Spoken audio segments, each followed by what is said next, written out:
Bonjour à tous, je suis Sylvia et je vous accueille sur Naturel, le podcast des éditions Alpen qui vous donne des conseils pour votre santé. Vous entendrez nos auteurs et spécialistes vous présenter leurs conseils et leurs astuces pour vous aider à prendre soin de vous au quotidien. Bienvenue chez Naturel.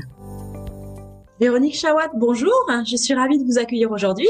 Bonjour Sylvia. Alors, vous êtes ancienne chef de rubrique santé à 60 millions de consommateurs, vous êtes journaliste spécialisée des questions de consommation, santé, nutrition et bien-être, et vous avez écrit le livre « J'arrête le sucre en 20 jours » aux éditions Alpen. Le sucre, c'est vrai qu'on en trouve partout et c'est pas évident de faire le tri. Plus, bien souvent, dans des situations de stress, on va avoir des envies de sucre avec les conséquences que cela peut avoir sur notre santé. Alors, pour commencer, dites-nous quel sucre il faut supprimer ou tout du moins diminuer. Alors, vous soulevez une question très importante parce que quand on dit j'arrête le sucre, on n'arrête pas tous les sucres de façon péremptoire. Il faut classifier en fait les sucres en deux groupes. Oui. Il y a le groupe des sucres qu'on appelle sucres lents schématiquement, c'est-à-dire le pain, les pâtes, le riz, les pommes de terre, les céréales.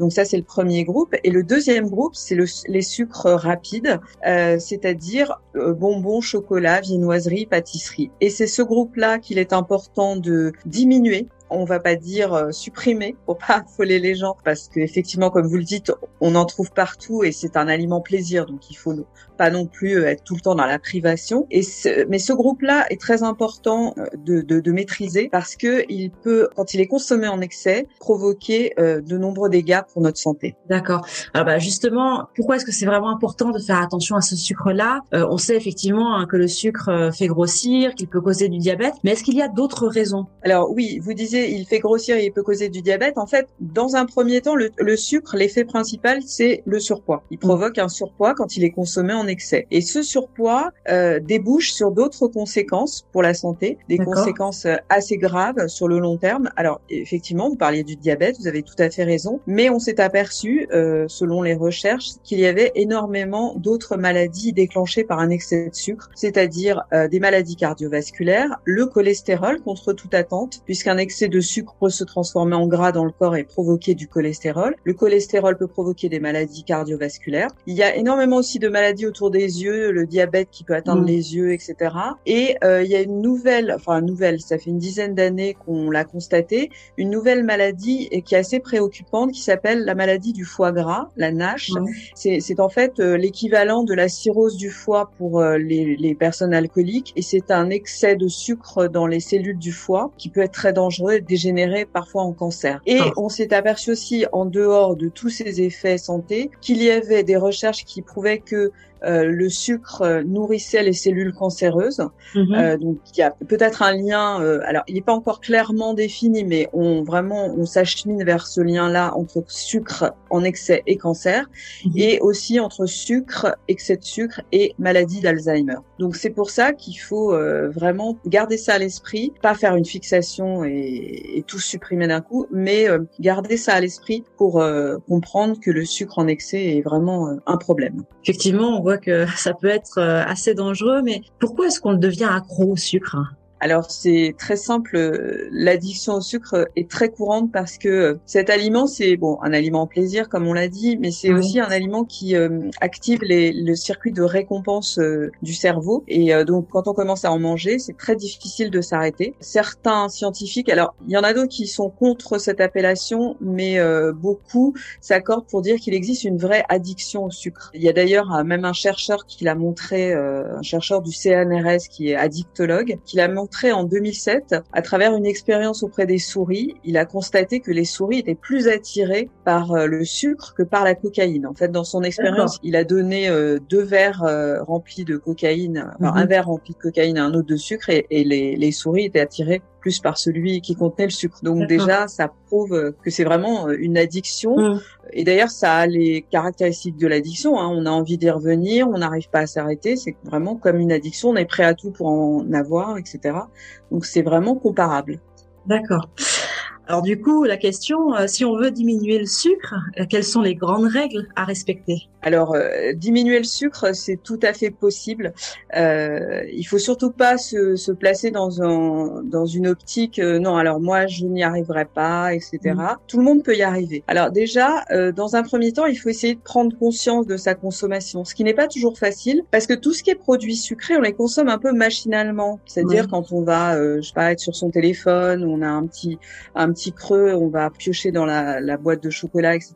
Mais justement, ce sont les réflexes qu'il faut essayer de bannir. Il faut essayer vraiment de le consommer en pleine conscience, c'est-à-dire se poser. Si on a envie de chocolat, on se pose, on mange ses carrés de chocolat, mais on fait pas autre chose à côté. Ça, c'est une première chose. La deuxième chose, c'est qu'il faut essayer d'abord d'évaluer ses quantités. Est-ce que j'en mange vraiment trop ou est-ce que j'en mange une quantité raisonnable? Parce que finalement, quand on est à peu près, je dirais 20 grammes par jour, il y a aucun risque pour la santé, aucun danger. Donc, c'est important aussi d'évaluer sa consommation. Alors, je conseille un peu dans le livre, par exemple, pour vraiment les gens qui s'y retrouvent pas, de tenir un petit carnet de bord.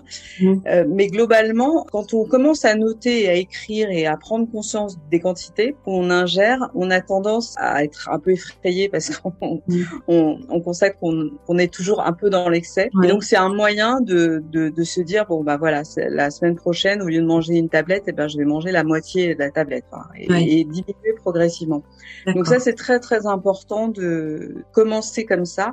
Avant aussi, il y a un réflexe qui est très important à avoir, c'est de ne pas tomber dans l'excès en disant, je vais tout supprimer. Parce que ça, c'est vraiment l'échec assuré. Il faut vraiment y aller progressivement. Et puis, autre chose aussi qui est important, c'est de faire du troc. Parce qu'il y a des aliments sucrés qui peuvent être beaucoup plus intéressants sur le plan nutritif. Je pense particulièrement aux fruits secs. Et on peut remplacer les grignotages, par exemple, par des fruits secs. Alors, évidemment, pas en quantité phénoménale, mais ça peut être un bon substitut pour se libérer du sucre. Ça a un petit goût sucré aussi. Et voilà, on peut compenser comme ça. Puis peut-être être à la recherche des sucres cachés qui sont mauvais. Je pense notamment au pain de mie. Comme vous le disiez, remplacer des aliments tels que le pain de mie par du pain, du vrai pain, du pain de campagne. Enfin, il y a un florilège de pains différents. Peut-être que c'est des choses aussi qu'il faut mettre en place. Exactement, vous avez tout à fait raison, parce que le sucre est partout. Donc c'est pour ça que si on veut le traquer, c'est assez compliqué, parce qu'on va de tous les produits salés à tous les produits sucrés. Et effectivement, vous mettez le doigt sur un aspect très important. Le pain de mie, c'est un produit industriel plus ou moins. Il vaut mieux le remplacer par du pain frais que vous allez acheter chez votre boulanger, varier les pains, prendre du céréal, du complet, etc., qui vous apporteront en plus des nutriments. Parce que le pain de mie, il est dans la catégorie des produits industriels, et là, les produits industriels, c'est vraiment tout ce qui est produits transformés, c'est vraiment des produits qu'il faut à tout prix éviter. Parce que là, les teneurs en sucre sont parfois phénoménales. Quand on additionne tous ces produits dans une journée, on s'aperçoit qu'on a consommé un taux de sucre vraiment trop important. Donc c'est vraiment la première chose à regarder. Si vous consommez des produits industriels, essayez de faire le tri là-dedans. D'accord. Alors c'est vrai que on dit souvent que le stress nous amène à craquer et à nous tourner vers des aliments plutôt sucrés. C'est vrai, quand on voit aujourd'hui la situation sanitaire, c'est une situation qui peut pour beaucoup être assez stressante. Est-ce que vous avez des astuces pour nous éviter ces pulsions que l'on pourrait avoir dans ces moments-là? Oui, alors c'est vrai qu'en ce moment, c'est une grande question, parce que c'est très très difficile de chasser le stress. Voilà, donc évidemment, le premier réflexe que beaucoup de gens ont, c'est de se réfugier dans la nourriture, et particulièrement la sucrée, mais ça l'est aussi, mais la sucrée, c'est vraiment le substitut pour se calmer et calmer son anxiété. Donc moi, ce que je conseillerais plutôt, c'est d'essayer de se réserver des moments, je dirais entre guillemets anti-stress, et de faire la liste en fait des choses qui nous font plaisir en dehors de la nourriture. C'est-à-dire si on aime lire, voir des films, etc. Dès qu'on a un petit creux ou un truc comme ça, on essaye de se détourner et de vraiment de faire une activité qui nous procure du plaisir. Et puis ce qui est important, c'est aussi prendre soin de soi. Quand on est enfermé comme ça, ou quand on a des contraintes telles qu'on les connaît en ce moment, on a tendance à un petit peu se laisser aller. Donc c'est vraiment important de prendre soin de soi, et ça passe par beaucoup de petits trucs.